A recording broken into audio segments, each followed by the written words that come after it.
or not davening enough. You don't have something because you haven't davened enough, or that you haven't davened about it at all. Maybe you're davening on the wrong direction. Maybe you're asking for things that are not yours. You're looking at your friend and he's got success in his limud Torah, and you now decided that it's your tikkun also. Who said it? Who said that this is your tikkun now? Who said it, that this is what Borei Olam wants for you now? If Borei Olam wanted you to be a Talmid Chacham, he would put all of the things for you. So now you want to be a Talmid Chacham. So ask Borei Olam, why I'm not a Talmid Chacham yet? Why are you stopping me? There is something that is splitting, dividing between you and that being of a Talmid Chacham, to be a Talmid Chacham. When you're going to do the things that you need to do before, Borei Olam going to put you in that place. There was a story, there was a king that he told all of the people that everyone that's going to climb that mountain in half an hour, he's going to give him half of his kingdom, money, of his wealth. So everyone looked at that mountain, huge mountain, maybe 5 days it's going to take them to run all of that mountain. Huge mountain. Who can run it in half an hour? So there was few that started, and most of them stopped, and there was, most of the people didn't even started. And there was only one person that said to himself, I don't care. Maximum I'm going to run for half an hour. Who knows what's going to be? I'm going to run. Borei Olam said run half an hour. I'm running. The king said run half an hour. I'm running. And he ran 29 minutes. After 29 minutes, he was all alone on that mountain. He saw an elevator open. He went into the elevator and he took him to the peak, to the top. This is when you're serving Hashem Yitbarach Borei Olam. It's His job to bring you to the purpose. It's not your job to marry a wife. It's your job to make the mitzvot. What? Now the mitzvah is to force a woman, or to lie to a woman, or to I don't know what, to marry her? No. The mitzvah is to want to make the mitzvot.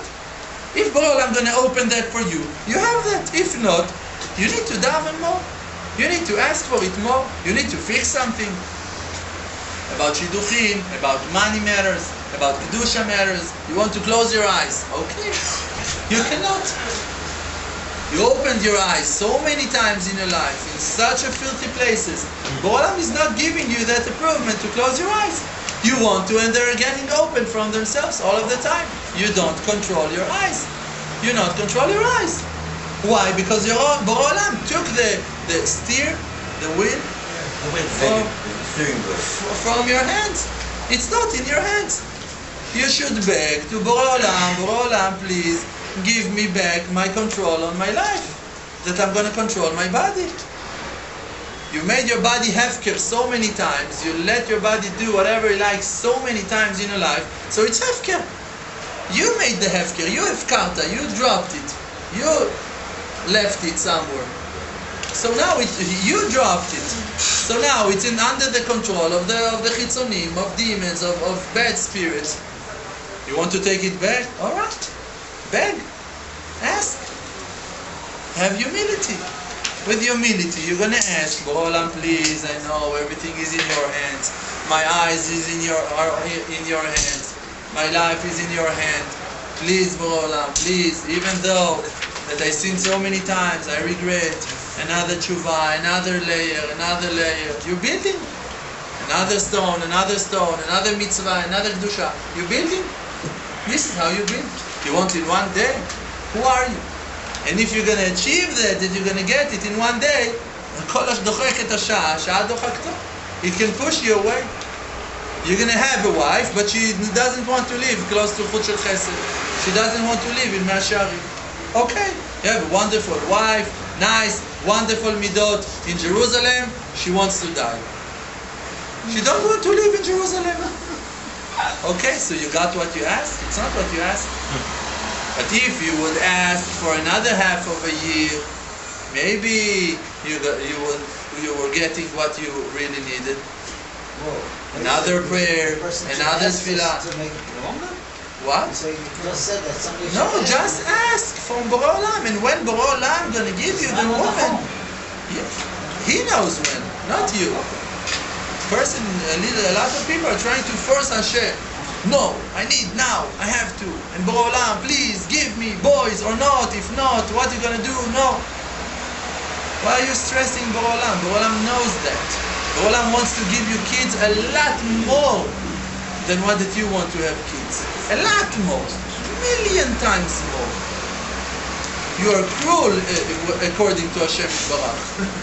You're cruel. You don't have love for kids like Hashem does. Hashem wants those neshamot to come down to the world to get their tikkun a lot more than what you want. A lot more. He knows the sorrow of your wife a lot more than you know. You're saying that you are davening on your wife. We wish that you're going to have a heart to feel, to know your wife, to know her, to know that she exists. We're selfish. We should ask Hashem to give us this thing when we're ready. Exactly. And not only that, when you're asking, you can ask it for today, but not to push, not to stress. Like you're telling your wife, can you give me a cup of water or something like that? You're not going to stand every time and say, the cup of water that we were talking about before, you remember that water? This is what you're doing to Hashem. You're telling to Hashem, Baruch Hashem, I want to get married. Hashem, you remember that we were talking about that marriage? What's going on with that marriage, Hashem? It's not it. It's not it. There was one. But if you feel, and we need to understand the wisdom, it's not to take the conversation and to go and to say it in the field. We need to understand the wisdom in those diburim. There is times that you need to talk 6 hours about the same thing, and maybe 30 days, 6 hours about the same subject. It doesn't mean that you don't need to do that. Long Hitbodedut on a certain thing, but to beg, not to demand, not to try to push Hashem, to force, to tell Borei Olam, look at me, Borei Olam. If I'm not gonna find a wife soon, I'm just gonna fall. I'm gonna sin. Look at my nature. Like the story of the tzaddik that he said to Borei Olam, or that you're gonna give me the wisdom that I can live without a sweater, without a coat, or give me a coat. Or that you're going to take all of my yetzer hara of desire for women, lust for women, or that give me a wife. I cannot live like that. I'm crazy. Please, Borei Olam. Or that you're going to help me in the. You understand, when you're approaching Hashem from your point of truth, from your reality, not from your will, from your desire. A lot of people, they want kids because they want their wife to stop whining. They don't really care about nothing. They want to stop the mess in their life. They want to stop balagan in their life. So now they want kids. When you're going to have kids and you're going to have mess in the house, you're going to hit your kids. You don't deserve to have kids yet. And it doesn't mean that the person that has got kids, he is deserved to have kids. If you're angry at your kids, if you're shouting at your kids, you don't deserve to have them. It's total grace that you have them. You can curse them, you can hate them, you can be angry at them. You're far from the truth, far from being a father. You said that Hashem will give it if you beg for something enough, even if it's not good for you. Since Hashem loves you so much, He'll give it to you anyway. But the mashal, if a child asks for poison from his father, you're giving him. You are? Yes. Because you love the child so much? You give your son sukaryot, candies on the lollipops and all of those chamtzutzim and all of those poison that you feed your kids daily. Something that he's probably and also a rebuke can be a poison for your son. Also to shout at your son, it can be a poison for him. It could be a killing him. And we're doing it. Why? Because we need quiet now. Because now it's time that mother and father, they are talking. Hashem needs quiet now? We're not allowed to give them poison. But sometimes we do. You understand? Sometimes you can kill your son, chas shalom. The person can kill his son. To insult him. Why? Because now it's time for I don't know what. Borei Olam, we need to understand, Borei Olam is leading us like that we're leading ourselves. כדרך שבה אדם מודד, מודדים לו. If you're vicious, Borei Olam is vicious. If you're cruel, Borei Olam is cruel. If you're not sensitive, Borei Olam is not sensitive. If you're smiling, Borei Olam is smiling. If you're working on yourself, Borei Olam is going to work on himself. And He's going to give you things that you not deserve. Like that you're listening to your wife even when you're tired. He's going to listen to you even when he got other things more important than you to do. He's going to listen to you. And if you're going to dedicate all of your life to help others and to listen to the voice of Hashem, Hashem going to listen to every word that you're going to say from your mouth. And if you're forcing people, and Borei Olam going to force you also. And if you want to control people, Borei Olam going to show you that He controls you. And if you're going to be whiny, you're going to whine to Hashem Yitbarach, He can give you that you're asking. But it doesn't mean that it's just because you're a nudnik. You're going to give you what you're asking because you're a nudnik. If you want to be a nudnik, you can be a nudnik also to Hashem. But Borei Olam doesn't like it. It's not good for you. If your son told you something, I'm not talking about us we're forgetting. Your son can ask you something and you can forget about it. But Borei Olam is not forget. If you ask him once about something, he's not forgetting that. He remembers that. This is why confidence is bigger than prayers. If you have confidence on Parnassah, you don't need to daven on Parnassah one time in your life. If you have confidence in Hashem Yitbarach, you don't need to daven on nothing actually. You don't need to daven on boys, you don't need to daven on everything because you're counting on Hashem Yitbarach that everything is perfect. You're not counting, and you're counting Him that if you're going to need something for your Avodat Hashem, you're going to receive it. You think that now you need boys for Avodat Hashem. Who said that it's truth? Who said that really for your Avodat Hashem you need boys? Maybe for your Avodat Hashem now you need forgiveness. You need kaparat avonot. You need patience. You need humility. You need someone to slap you in your face that you're going to wake up. Maybe this is your tikkun now, a real tikkun, that someone really going to slap you in your face. Chas v'shalom. We don't know. So if you don't know and you still need something and you still want something, so ask from Hashem Yitbarach with humility. Please, Borei Olam, who am I to demand something from you? You gave me a lot more than what that I deserve. And I'm begging you, please, help me to stop sinning. You taught me, Borei Olam, that because you love me so much, I can ask you. But not because that I'm deserved. I'm not deserved. But I'm begging because you want me to ask. If it was depend in truth, really, who have the face to stand in front of Borei Olam to ask for something? For something, how can you ask for something? Where can we find the courage? Just because after we make him so angry, because we sin so many times. But now that you know that even though Borei Olam is forgiving, and Borei Olam loves you, and Borei Olam, even though that you sin, He doesn't look at that, and He wants to help you. This is the place that you're getting. This is the door to prayer. That you know that you're not deserved, but Borei Olam wants you to pray, so you ask Him. But you're embarrassed. Rabbeinu asked Rabbi Natan, when you're doing Hitbodedut, do you become red from disgrace? Embarrassing? You embarrassed to ask from Hashem Yitbarach for your things, or that you can talk to Him? Hashem Yitbarach, it's not simple. To talk to Hashem Yitbarach, it's not simple at all. You got that present. Borei Olam wants you to achieve that wonderful gift. But you should appreciate it. It's called Zirat Shamayim. You're shaking when you talk to Hashem Yitbarach. Coming to a tzaddik, let you talk to Arav Shalom, you're going to sit and you're going to shake when you're going to talk to him. I'm shaking when I'm talking to him. I'm afraid every word that I'm taking out from my mouth, I'm judging myself on that word 10 times after it.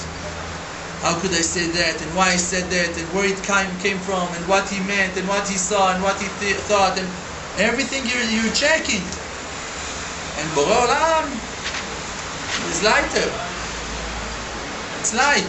It's easier. It cannot be. You have to be even more. To talk to Borei Olam. It doesn't mean that it's supposed to stop us from talking to Borei Olam. But to know who you're talking to. To ask for free gift. To know that you cannot be angry at Hashem. Sadness, it means that the person is angry at Hashem Yitbarach, that he's not fulfilling His will. You're sad, it means that you're angry at Hashem Yitbarach, that He's not fulfilling your will. Rabbeinu said that. Why? But why?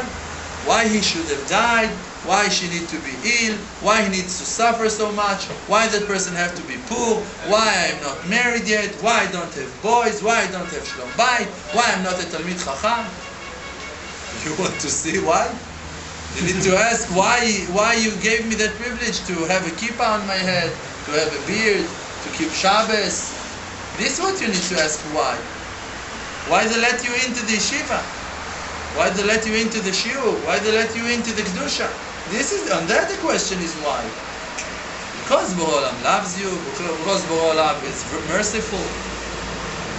This is the only reason. This is Mateh Uzo. So you have a mitzvot, so you done something good in your hand. You done something good in your life. You're not allowed to wave it to Borei Olam. Hey, Borei Olam, I'm doing tshuva, I'm keeping Shabbos, I'm coming to the yeshiva daily, what's going on? Why can I not have this and that? Why I don't have money? Everyone are going to Uman. Why you don't have a ticket for Uman? Because Rabbeinu doesn't want you in Uman. You want Rabbeinu to invite you to Uman? Okay. Ask him. Ask.